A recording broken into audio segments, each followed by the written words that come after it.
Vande Mataram, Vande Mataram, Vande Mataram, Vande Mataram. BJP जिंदाबाद, जिंदाबाद, जिंदाबाद। बीजेपी जिंदाबाद, जिंदाबाद, जिंदाबाद। बीजेपी जिंदाबाद, जिंदाबाद, जिंदाबाद। एटीएमसी पुलिस कमाई जा रही है। हाय हाय। एटीएमसी कार्यकर्ता पुलिस हाय हाय। हाय हाय हाय। पुलिस कार्यकर्ता हाय हाय। हाय हाय हाय। भारत माता के, भारत माता के, महान देश के महान नेता नरेंद्र मोदी जिंदाबाद, जिंदाबाद। কন্ট্রোভার্সিয়াল কথা বললে একদিন আমার চেম্বারে চলে আসবেন, বসে দুজনে আলোচনা করবো, ঠিক আছে? আলোচনা করবো তখন। শুনুন, 1 to 1 যদি আলোচনা করতে হয় আলোচনা করবো, অসুবিধা নেই, চলে আসবেন, কথা বলবেন। আর তারপর কথা বলে লাভ নেই। অর্ডারের কপি দিয়ে আমি জানি, মানে law and order is only for us. Not like that. It's like that. Order, law and order is only for us. I am not going in an argument with you, but law and order is only for us, not for anyone else. It's not like that. No, everyone seems like that. It's not like that. There was no permission. There was no permission. We have several times requested not to continue. That is what I am saying. Permission is only meant for BJP, not for other parties. You are completely wrong. You are completely wrong. No. It's going on. It's going on. ওইভাবে চলছে না। আপনারা already আসেন, আপনারা please সাইডে দাঁড়ান। না, আমরা তো শান্তি চুপচাপ বলছি, সাইডে দাঁড়ান। আমাদের এমপি ভিতরে আছে, আমাদের এমএলএ আছে, ঠিক আছে, আমাদের কার্যকর্তারা আছে, আমরা এখানে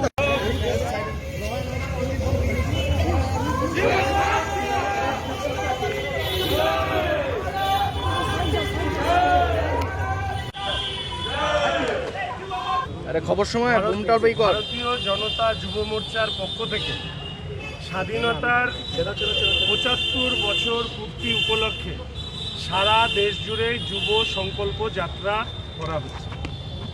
সেই মতন আজকেও আমরা এখানে এই কর্মসূচি করব বলে পুলিশের কাছে আগাম অনুমতি আমরা চেয়েছিলাম। পুলিশ প্রশাসনের পক্ষ থেকে সেই অনুমতি দেওয়া হয়নি। আমাদের বিনীত এটা হচ্ছে আবেদন, বা প্রত্যেকের কাছে আমরা এটা জানাতে চাই যে এই কর্মসূচি কোনো সরকার বিরোধী কর্মসূচি ছিল না। এই কর্মসূচি কোনো দলের বিরুদ্ধে কর্মসূচি ছিল না। স্বাধীনতার ৭৫ বছর পূর্তি উপলক্ষে আমরা শুধুমাত্র তেরেঙ্গা ঝান্ডা নিয়ে, অর্থাৎ দেশের জাতীয় পতাকা নিয়ে আমাদের এই র্যালি ছিল। দুর্ভাগ্য হচ্ছে আমাদের রাজ্যের পুলিশ প্রশাসন কিংবা সরকারি প্রশাসন তারা আমাদের পাশের দেশ আফগানিস্তানের অবস্থা দেখেও বোধ করি এখনও সঠিক শিক্ষা গ্রহণ করেননি। দেশের জাতীয় পতাকার একটা মর্যাদা আছে, সেই মর্যাদাকে অক্ষুণ্ণ রাখাটা দেশের প্রত্যেক নাগরিকের কর্তব্য। ফলে দেশের জাতীয় পতাকাকে নিয়ে যে আমাদের যুব সংকল্প যাত্রা ভারতীয় জনতা যুব মোর্চা তারা সংগঠিত করছে, তাকে বন্ধ করে দেওয়া আসলে দেশের জাতীয় পতাকাকে অবমাননা করা ছাড়া আর কিছু আমরা মনে করি না। দুর্ভাগ্যের বিষয়, বিরোধীরা যখনই কর্মসূচি নেয় তখন এরা ডিজাস্টার ম্যানেজমেন্ট অ্যাক্টের কথা বলে। গতকাল আপনারা দেখেছেন কিভাবে ডিজাস্টার ম্যানেজমেন্ট অ্যাক্টকে পায়ের তলায় পাড়িয়ে সারা রাজ্য জুড়ে পুলিশ প্রশাসনের কেউ আবার তৃণমূলের ব্যাচ পরে খেলা হবে অনুষ্ঠানে পৌঁছে গিয়েছিলেন। আপনারা দেখেছেন 4 জন মন্ত্রীকে যখন গ্রেপ্তার করেছিল সিবিআই, তখন নিজাম প্যালেসে হাজারো হাজারো তৃণমূল কর্মী সমর্থকরা মুখ্যমন্ত্রীর নেতৃত্বে তারা সেখানে উপস্থিত হয়েছিল। তখন ডিজাস্টার ম্যানেজমেন্ট অ্যাক্টের কথা মাথায় আসেনি।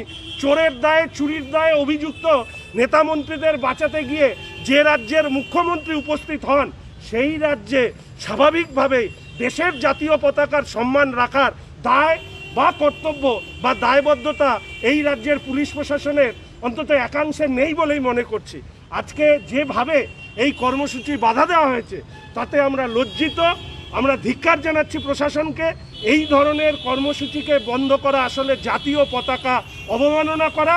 আমাদের রাজ্যে আর যাই হোক আমরা তালিবানি প্রশাসন চলতে দেব না, এই সংকল্প নিয়ে ভারতীয় জনতা যুব মোর্চা তারা তাদের কর্মসূচি আগামী দিনেও করবে। देखिए, आज की जो घटना है ये बहुत ही दुर्भाग्यपूर्ण है।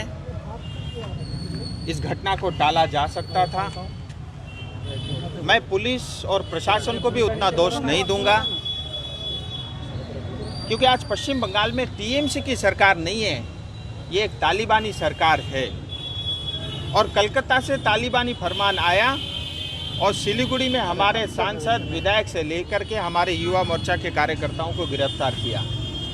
30 से ज़्यादा कार्यकर्ता अभी तक गिरफ्तार हो चुके हैं, जबकि इनकी गुनाह और इनकी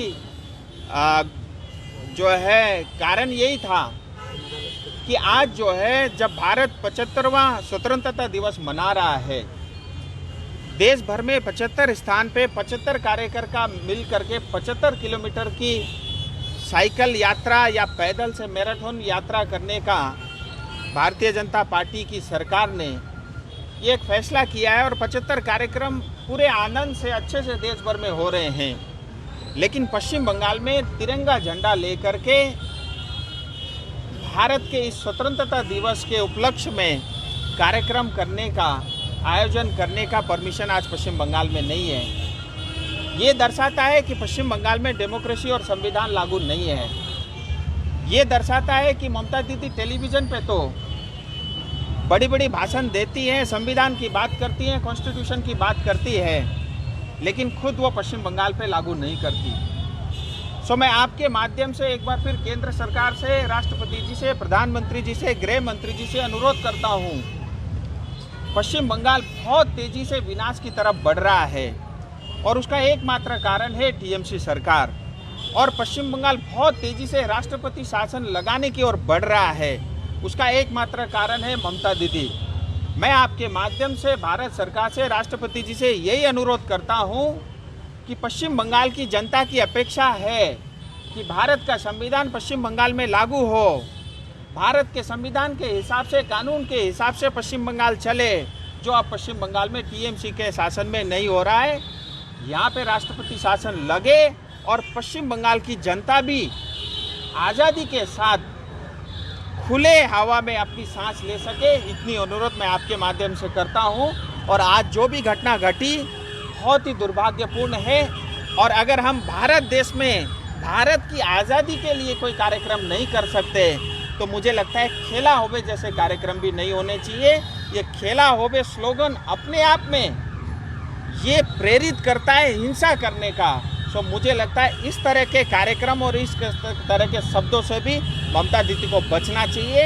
ये पश्चिम बंगाल की जनता की आवाज़ है कि दीदी हमको नहीं चाहिए, हमको भारत के संविधान और कानून के हिसाब से हमको भी जीने का हक है, हमको भी जो है हिंदुस्तान में आज़ादी के साथ रहने का पूरा अधिकार है। और ये अधिकार भारत के संविधान ने दिया है, जो पश्चिम बंगाल में लागू नहीं है। मैं चाहता हूँ पश्चिम बंगाल में भी भारत का संविधान लागू हो। मैं थाने में आया, जैसे मैंने आपको बताया, मैं पुलिस को दोष बाद में दूंगा। पहला कारण है ये तालिबानी सरकार, जब फरमान आ जाता है बेचारे पुलिस प्रशासन क्या करे, नहीं मानेगा, उनका कल ट्रांसफर हो जाएगा। चलिए।